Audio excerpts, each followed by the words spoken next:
You don't need a luxury apartment. You don't need designer shoes or $500, $1,500 drip fits. You definitely don't need a brand new 2025 Hellcat. What you need is to live cheap. I'm not saying live broke or struggle. Just be cheap in things that don't really matter long term in your life, so you can free up your 30s afterwards. And to emphasize, when I say cheap, I'm not talking about starving yourself or never having fun, because what's the purpose of life? I'm talking about controlling your needs so that you can invest heavily into wants. Most people in their 20s are more likely into their first career, just starting out in the job market, and they make their huge first mistake. When they move out of their parents' house, they move into a 3 to 5K per month luxury apartment.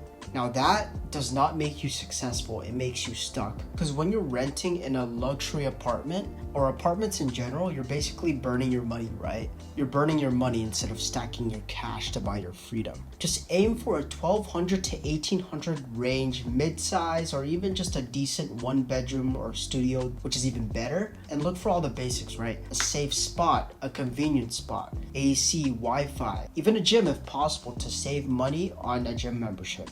Make sure you have enough space to work if you work from home, and relax too. Now, if you buy a range that's $1,200 to $1,800 per month, you're saving $1,500 to $3,000 in that time frame every month. That's money you could invest in certifications to build your skill sets up, business ventures, savings, and even real estate, and most importantly, travel and life experiences. Your apartment isn't a flex, your freedom is. And you need to gain as much freedom as possible so that you can enjoy life to the fullest. Now, the second biggest trap are cars.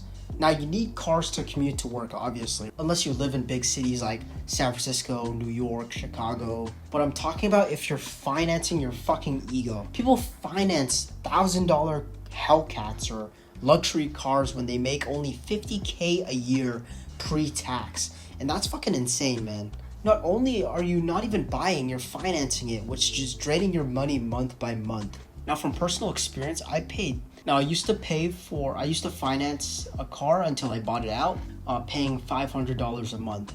Now, I could have used this $500 to invest in myself, invest in stocks, or even just save. But instead, I was just burning my money, wasting money on a depreciating asset. So if I were to just go back, I would just honestly save and buy cash a simple Honda or Toyota in between the years of 2010 or 2020, because these are reliable, cheap as fuck to fix, and gets you from point A to point B. And you just pay it off ASAP. And with that, if you implement this, that extra $350 to $500 to even $1,000 per month from not having a car payment, that's money you could stack and reinvest. And I don't think that anyone cares on what car you drive. They just care about what life you're building in the end. Now let's talk clothes, right? I'm not saying don't dress nice, because that's very important for your image. I'm saying stop spending stupid money on designer. I'm just saying stop spending money on stupid shit like designer crap, fucking Supreme, to just impress people who don't even care about you. They're not even high quality, they just look like shit. It's just the branding that makes the price so fucking high. Just buy high quality, low cost basics that will last 1 to 2 years at least. Solid jeans, neutral shirts, black, white, gray, and a couple of pair of shoes, whether it's for working out, for going out casually, or just going on a wedding. Don't be that one guy that has $2,000 worth of Jordans but has $200 in his savings account. I know a guy like this, by the way. And also too, stop financing clothes from fucking Klarna or Afterpay. If you're making payments on sneakers, you're probably already lost in life, man. Now, here's where I change my tone a little bit in this video. Everyone says stop eating out, stop door dashing, cook at home. I feel like you should eat out if you're smart about it, right? Think about it. You're spending time grocery shopping, you're spending time prepping, cooking, cleaning, driving back and forth from the grocery store, and you also stress on the food that's wasted. Now, you do all those things and maybe save $200 a month, maybe. Meanwhile, if you eat out strategically and consistently, you're paying for your time, which is the most valuable resource you have. The time that could go into building your business, networking, hitting the gym, or working extra hours to improve your skill set so you can increase your income. And yes, eating out is more expensive, but time is priceless, which is why I encourage everyone that's making above $25 an hour to eat out. The trade-off just makes sense. It's just simple math, man. So stop cooking and start eating out, buying meal prep company foods, and stuff like that. Now you saved all this money and you learn from your mistakes and stop doing stupid stuff like all this. Where does all this saved money go? Not just the S&P 500, what Alex Hormozy talks about, it's called the SME 500.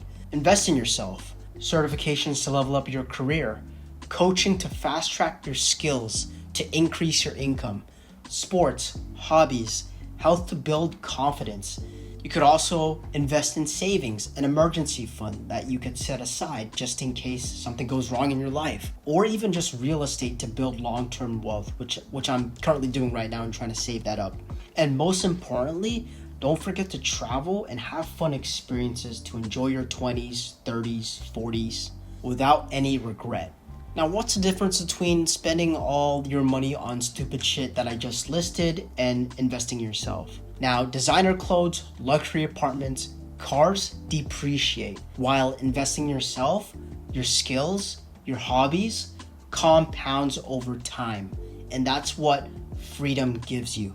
So overall, live cheap in your 20s, stack your cash, and use that cash to invest in yourself.